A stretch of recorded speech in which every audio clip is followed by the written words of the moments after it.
तो दोस्तों आज मेरे साथ असम से हमारे दो सांसद और जुड़े हुए हैं। लोकसभा के सांसद प्रद्युत बोरदोलोई जी और हमारे लोकसभा के सांसद अब्दुल खालिक जी। आप सभी को पता है कि पिछले दिन असम मिजोरम के सीमा पर जो दोनों राज्यों के पुलिस फोर्स के बीच में जो गोली और जो हिंसा हुई है उसको लेके अभी तक हमारे जानकारी में 6 पुलिस अफसर ने उनकी मृत्यु हुई है। बहुत से पुलिस अफसर घायल हुए हैं और बहुत से सिविलियन आम नागरिक देश के नागरिक आज घायल हुए हैं। तो सबसे पहले जो हमारे मृतक हैं उनके परिवार के प्रति हम सभी मिलकर हम अपना श्रद्धांजलि देते हैं, अर्पण करते हैं और ईश्वर से प्रार्थना करते हैं कि जो लोग आज अस्पताल में हैं, ट्रीटमेंट कर रहे हैं, उनमें से एक हमारे महाराष्ट्र के एक अफसर IPS अफसर वैभव निम्बलकर भी हैं। तो सभी के स्वास्थ्य के लिए हम भगवान से हम प्रार्थना करते हैं। दोस्तों, ये जो पूरा तनाव असम मिज़ोरम के सीमा पे जो हो रहा था, ये अचानक एक दिन या एक रात में नहीं हुआ है। इसको लेके एक इतिहास है, लंबा इतिहास है, लेकिन उस स्थल पर बहुत महीनों से वहाँ पे इस प्रकार के दोनों राज्यों के नागरिकों के बीच और फिर बाद में दोनों राज्यों के पुलिस अफसरों के बीच इस प्रकार के विभिन्न छोटे छोटे स्तर पर हिंसात्मक घटनाएं हो रही थी। इसलिए हमने अपेक्षा की थी कि जब स्वयं गृह मंत्री अमित शाह जी उत्तर पूर्वांचल जा रहे हैं, 24 जुलाई को उनकी मीटिंग थी नॉर्थ ईस्ट के विभिन्न मुख्यमंत्रियों के साथ, जहाँ पे असम के मुख्यमंत्री भी थे, मिज़ोरम के मुख्यमंत्री भी थे। असम मिज़ोरम का ये सीमा का विषय उस मीटिंग में उठा भी था।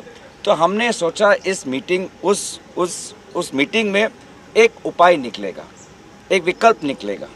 लेकिन क्या हुआ, फ़ोटो खींचे, अमित शाह जी वापस आए, मिज़ोरम के मुख्यमंत्री ने फ़ोटो खिंचवाए, असम के मुख्यमंत्री ने फ़ोटो खिंचवाए और 2 दिन बाद इस प्रकार का हिंसात्मक आज आतंक वहाँ पे हुआ है जो हमने सालों से ऐसा नहीं देखा है। जहाँ पे एक तरफ गृह मंत्री अमित शाह जी बोलते हैं कि प्रधानमंत्री मोदी जी उत्तर पूर्वांचल में शांति लेके आए हैं, कहाँ है शांति का प्रतीक? और आज हम देख रहे हैं कि दोनों आज कुछ मीडिया रिपोर्ट में बोल रहे हैं कि LMG लाइट मशीन गन का इस्तेमाल हुआ है। क्या हम अपने देश में हैं या देश के सीमा पे हैं? क्या हम सभी भारतवासी नहीं हैं? क्या हम सभी भारत नागरिक नहीं हैं? तो ऐसा क्यों हुआ है, इसको लेके हम एक इंक्वायरी की मांग करते हैं। मैंने एडजर्नमेंट मोशन भी दिया है और भी कुछ कदम हमारी पार्टी ले रहे हैं, AICC और APCC। उनके बारे में मैं चाहूँगा कि मेरे साथी प्रद्युत बोरदोलोई जी विस्तार में आपको बताएं। It's very unfortunate that the situation has worsened and it's like a war-like situation within our country. It's most unfortunate part. And tragedy is this: the Union Home Minister himself went down purportedly to do some conflict resolution, but nothing happened, nothing emerged. We are very sorry. We cannot have this kind of situation persist. We demand that there should be an inquiry. And number 2, there should be very honorable conflict resolution strategy and measures to be taken by both the states and by the union government. The union government's role is of paramount importance, but the union government is apparently shirking its responsibility. We demand that union government should step in and carry out some dialogue and take effective measures of conflict resolution. Are you demanding resignation of Home Minister Amit Shah? एक second, हमारा statement खत्म होने जाए। अपने हमारे खालिक जी भी 2 अक्षर वो बोलेंगे। खालिक दा जाम को स्पॉट ये मुझे भी इसलिए करना पड़ रहा है।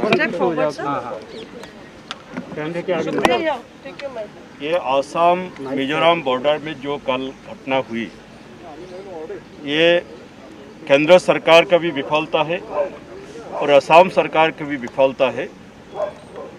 तो हमारे जो 2 साथी हमारे लोकसभा के डिप्टी लीडर जो मुद्दा उठाया, पूरी तरह से हम लोग समर्थन करता हूँ और मैं समझता हूँ असम के मुख्यमंत्री अगर गवर्नेंस में ध्यान देते ये घटना नहीं होती।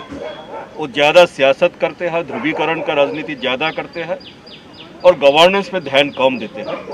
मैं तो सोचता हूँ असम के मुख्यमंत्री हिमंत बिस्वा शर्मा जी इसका जिम्मेवारी लेना चाहिए और मॉरल रिस्पॉन्सिबिलिटी उनको स्वीकार करना चाहिए।